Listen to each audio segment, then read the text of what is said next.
C'est déjà l'heure d'une nouvelle capsule sur l'histoire des Oscars. Aujourd'hui, on s'intéresse à l'Oscar en fait pour les meilleurs effets d'ingénierie. Si c'est quelque chose qui vous qui vous vient pas en tête ou que vous avez jamais entendu, dont vous n'avez jamais entendu parler, c'est probablement parce que ça a changé de nom beaucoup au courant de l'histoire des Oscars. Aujourd'hui, en fait, ça s'appelle les meilleurs effets spéciaux, mais dans la première cérémonie des Oscars, ça s'appelait meilleurs effets d'ingénierie. Puis c'est une catégorie qui va également disparaître jusqu'en 1938. C'était pour cette première cérémonie-là, en fait, c'était pas un Oscar qui était remis, mais bien une plaque qui a été attribuée justement à Roy Pomeroy, dont on va parler un peu plus tard, et pour le film Wings. La catégorie, c'est ça, va disparaître jusqu'en 1938, année où elle va être renommée meilleurs effets spéciaux. Toutefois, à l'occasion, l'Oscar sera remis à un film sans que d'autres ne soient en compétition dans la catégorie. De 1939 à 1963, la catégorie récompensait un film à la fois pour ses effets visuels et que pour ses effets sonores. Puis on va le voir aussi avec les nommés dans la catégorie. Ce qui fait en fait que le prix était remis à 2 personnes à la fois. En 1964, la catégorie va devenir uniquement meilleurs effets spéciaux visuels pour distinguer avec meilleurs effets spéciaux sonores. Par contre, il n'y avait pas des prix à chaque année, puis des fois, selon le résultat des votes des gens qui votaient justement, on préférait donner un prix spécial plutôt que de faire une catégorie à part entière ou de nommer d'autres films dans la catégorie. 1990, c'est toutefois la dernière année où il n'y avait plus aucun nommé, où il n'y avait pas aucun nommé. En fait, on avait remis le prix, je crois, à Total Recall, mais c'est ça, il n'y avait pas d'autres nommés. C'est la dernière fois qu'on a fait ça. Puis il y a certains réalisateurs, on peut s'en douter, qui ont vu leur film être récompensé à de nombreuses reprises, en fait, dont le producteur George Pal, qui a reçu 5 Oscars, mais en fait, que ses films ont remporté 5 Oscars. George Lucas, 5 également. James Cameron, lui aussi à 5, évidemment. On sait tous qui aiment ça faire des films de grande envergure. Richard Fletcher, Spielberg et Peter Jackson, leurs films en ont remporté 4 et Robert Zemeckis 3. Le seul Oscar qu'a reçu Stanley Kubrick d'ailleurs était dans cette catégorie-là pour 2001 Odyssée de l'espace, alors que c'était pas trop lui qui avait fait qui avait pas tout fait les effets spéciaux en fait, donc c'est quand même un peu ironique que ce soit son seul prix. Donc on voit que c'est un peu une catégorie particulière qui avant 1990 s'adaptait un peu selon l'offre cinématographique de l'année. Une catégorie particulière, on va le voir aussi avec cette année-là, parce qu'il y a 3 personnes qui sont en nomination, mais seulement un pour un film, en fait, c'est l'ingénieur, en tout cas, la personne des effets spéciaux, Roy Pomeroy, pour le film Wings. Oui, ben c'est ça.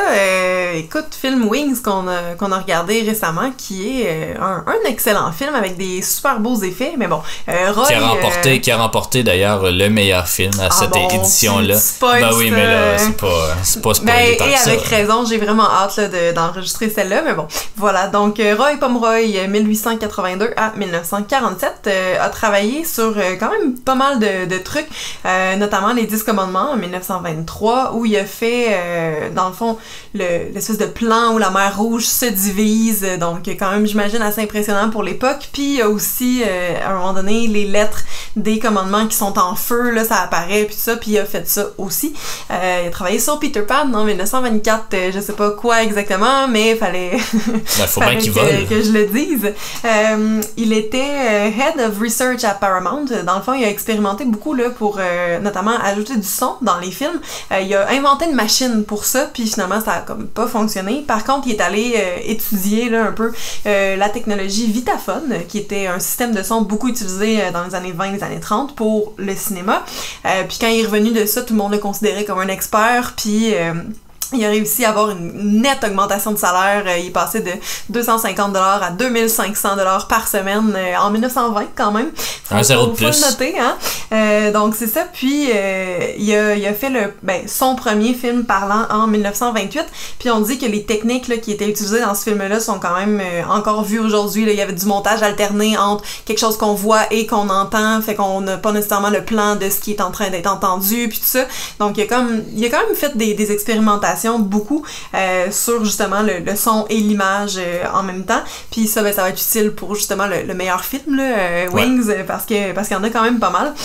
Mais tu sais, notamment là, dans les plans notables du film, puis tu me diras si t'es d'accord avec moi, il y a une espèce de méga travelling dans un bar à Paris où, pour vrai, vraiment impressionnant, travelling entre à peu près, je sais pas, 6-7 tables où on voit des couples hommes-femmes toujours en train de se cruiser, jaser, puis ça dans le bar, puis on passe vraiment à travers de ces tables-là, une en arrière de l'autre, donc ça qui était quand même impressionnant. Allez voir ça sur YouTube, ça vaut vraiment la peine, là. Je sais pas comment le chercher exactement, mais je suis sûr que si vous écrivez Wings, effets spéciaux, special effects, vous allez le trouver, mais oui, c'est très impressionnant, effectivement, ce plan-là. C'est ça, il y avait ça, il y a évidemment là, toutes les vues aériennes, parce que Wings est un film qui parle d'aviation. Un film de guerre.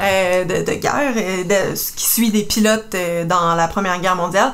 Donc, les vues aériennes qui sont faites vraiment par les acteurs en avion pour vrai. Donc, il y avait beaucoup de vues d'avion, justement. Beaucoup d'explosions, dans le fond. Puis, c'était des fausses explosions. On se posait la question en regardant le film, mais finalement, c'était des boutons sur une manette. Donc, là, il appuyait, puis ça explosait en même temps. Donc, tu sais, il lance, on le voit dans le film, il lance des bombes. Là, mais c'est-tu des maquettes ou c'est des vrais modèles? Ça, je sais pas, par contre.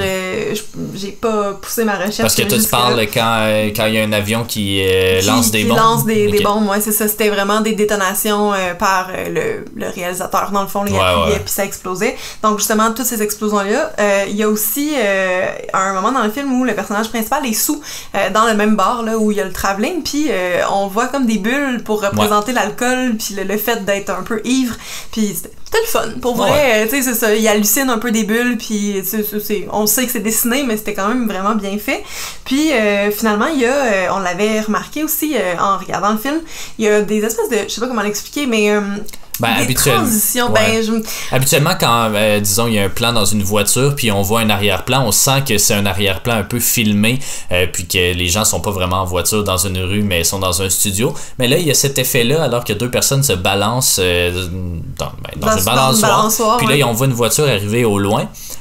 Puis là on comprend que c'est un peu le même procédé, que c'est un décor à l'arrière, ça paraît, ça paraît, on voit la voiture arriver, puis on se balance, et là il y a une troisième personne qui arrive un peu, qui débarque de la voiture et puis qui arrive justement pour intercepter la balançoire, je sais pas trop comment le dire, mais ça c'est vraiment habile, c'est un trucage quand même assez simple qu'on est capable de deviner comment ils ont fait, mais c'est vraiment très bien fait pour vrai là. Puis je rajouterais peut-être, tu l'avais pas écrit, mais il y a de nombreux crashs d'avions aussi dans une maison, dans des champs, dans des rivières, des trucs comme ça, donc c'est peut-être pas lui qui a supervisé tout cet aspect-là, mais c'est quand même impressionnant là, mais justement un avion qui crash dans une maison en 1927, c'est quand même impressionnant. Oui, je suis bien d'accord avec toi, mais c'est ça, juste pour revenir sur les transitions en auto, là, on l'a plusieurs fois dans le film aussi, là, à peu près tout dans le même moment, là, disons, mais on a plusieurs fois cette espèce d'effet-là que tu le sens visuellement que ça marche pas, puis après il ajoute de quoi qui est comme live, si on veut, là, fait que c'est du filmé, du live. En tout cas, les effets pour vrai super bons dans le film, là, donc... il a pas volé son prix, rien, loin de là. Mais parle-nous donc justement de l'autre. Oui, je commencerai avec celui dont il y a le moins de choses à dire, en fait, Nugent Slaughter, qui est né en 1888 et mort en 1968. Écoutez, il n'y a rien à dire parce qu'il est responsable en fait du son sur The Jazz Singer, ce qui est quand même pas rien vu que c'est le premier film parlant, mais c'est son seul crédit au cinéma, donc il n'a jamais rien fait d'autre ni au cinéma, puis j'ai pas trouvé grand chose non plus sur sa vie, donc c'est un peu bête, mais on comprend pourquoi il est en nomination. Je sais pas pourquoi on l'a pas associé à The Jazz Singer, parce que c'était clairement pour ça là. Mais bon, ça revient un peu au fait là, que c'était une catégorie là, qui amalgamait un peu les effets visuels et les effets sonores, qu'à l'époque c'était des effets d'ingénierie, mais aujourd'hui c'est une toute autre catégorie. Et sinon il y a Ralph Ameras qui lui est un petit peu plus connu, 1894 à 1970. Il travaillait dans les effets spéciaux, mais également comme directeur photo et directeur artistique. Il a été nommé pour 3 Oscars, dont cette année-là évidemment, 1931 pour Just Imagine, mais là, c'était pour directeur artistique. Et en 1949 pour Deep Waters. Et là, c'était pour meilleurs effets spéciaux. Donc, c'est une catégorie qui existait bel et bien. Il est également reconnu pour avoir construit une énorme miniature de la ville de Londres pour le film de Skyhawk qui est sorti en 1929, je crois. Ta job de rêve. Oui, ben, exactement. Puis il avait ajouté en fait quelques effets mécaniques là, pour ceci. On va pouvoir peut-être le voir. Je ne sais pas si le film est en nomination, là, mais je sais pas, mais parce que la catégorie n'existait pas quand le film est sorti. Ouais. Donc, on essaiera de trouver le film. Mais il est également crédité comme ayant développé le procédé de Traveling Glass Matte, qui est essentiellement en fait un amalgame de deux images ou plus dans une seule image. On le voit dans Wings, notamment là, quand on voit le front, disons, puis des choses. Il se passe de quoi, exactement. Donc, c'est lui qui a inventé ça également, avant, bien sûr, 1927. Donc, c'est peut-être pour ça qu'on a ajouté la catégorie. Mais il a travaillé sur des films pour cette année-là. En fait, il a travaillé sur The Private Life of Helen of Troy, dont on a déjà parlé pour les meilleurs intertitres, mais qui était un film d'Alexander Korda avec un grand déploiement, là, pensé un peu à Spartacus de Stanley Kubrick. Donc, j'imagine qu'il y avait des effets techniques ou d'ingénierie dans ce film-là, mais on l'a pas vu parce que c'est un film disparu malheureusement. Mais il a également travaillé sur The Lost World en 1925, qui est un film, c'est ça, là, ben, ça le dit. Là, c'est comme... le roman de... Ouais, c'est ça, de Arthur Conan Doyle, je crois. Mais en plus d'être le directeur photo sur The Patent Leather Kid. Donc, c'est malheureusement toute l'information qu'on a sur ces deux personnes-là. Il a continué à travailler jusque dans les années 50, même 60, Ralph Ameras, notamment sur 20 milieux sous les mers. En tout cas, il a travaillé dans la science-fiction, d'autres effets spéciaux, des trucs comme ça. Beaucoup plus que, évidemment, Nugent Slaughter. Mais Roy Pomeroy, qui est d'ailleurs un des fondateurs de l'American Motion Picture Arts and Science, ben, c'est ça, je crois que c'est une gang de chums qui se récompenserait entre eux aussi. Là. Ralph Ameras aussi, je crois qu'il tournait autour de ce processus-là de création. Donc, c'est pas anodin, mais c'est ça, c'est un peu dommage que cette catégorie-là va disparaître jusqu'en 1938. Mais après ça, va prendre quand même toute son importance dans plusieurs films de science-fiction et autres. On va pouvoir en reparler en masse. Il y a plein de films qui me viennent en tête. Donc voilà, c'est un peu tout ce qu'on avait sur les meilleurs effets d'ingénierie. Le film Wings, c'est ça qui mérite grandement le prix Roy Pomeroy. Puis c'est ça, un film très impressionnant techniquement. Puis allez regarder. Puis, honnêtement, vraiment bon. Là. Ouais. J'ai très hâte qu'on arrive à la catégorie meilleur film parce que tabarouette. Il n'a pas gagné meilleur film pour rien non plus. Moi j'ai vu quelques-uns des films en nomination aussi. Mais c'est ça, c'est les deux seules nominations du film Wings, ce qui est quand même assez étonnant pour un film qui a gagné meilleur film justement. Alors que Seventh Heaven par exemple, qui est dans la même catégorie, a 5 ou 6 nominations. Donc c'est quand même j'ai hâte de les voir les autres films, mais en même temps j'ai l'impression que c'est un peu 1917 là. C'est un film super patriotique, Wings. Ça montre pas vraiment les mauvais côtés de la guerre. C'est une belle histoire d'amitié, quasiment d'amour là, entre deux pilotes. C'est beau. Très bien exécuté. C'est vraiment touchant, c'est vraiment excellent. Puis évidemment, vu que c'est le premier à avoir gagné l'Oscar du meilleur film, ben il a bénéficié de plusieurs restaurations, il a bénéficié, c'est ça, il est très beau aujourd'hui encore. Là, je pense qu'il est peut-être en Blu-ray, mais justement, je vais pouvoir revenir là-dessus dans la catégorie meilleur film parce qu'il y a quand même des petits débats, là, des trucs que j'ai remarqués quand on l'a regardé puis que je me posais des questions, mais j'ai eu réponse à ces questions-là, donc très tant mieux. On sait pas trop quand cette capsule-là va arriver parce que il faut voir en fait les autres films, mais ça viendra assurément. Donc merci de nous avoir écoutés pour cette capsule-là, puis on va se retrouver dans la semaine prochaine en fait pour une autre capsule sur l'histoire des Oscars.